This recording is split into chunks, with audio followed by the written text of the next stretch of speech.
I'm very happy to be here in Pakistan for the first visit. I'm delighted to accompany a group of different entities from Saudi Arabia. And we had today a very constructive meeting with the Special Investment Facilitation Council. The outcome of the meetings hopefully will be very fruitful for the cooperation between the two countries.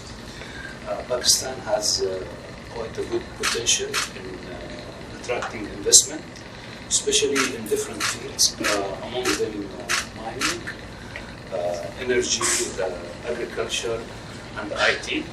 We will continue talking, and the intention is to reach good agreement that benefit both countries, win-win situation.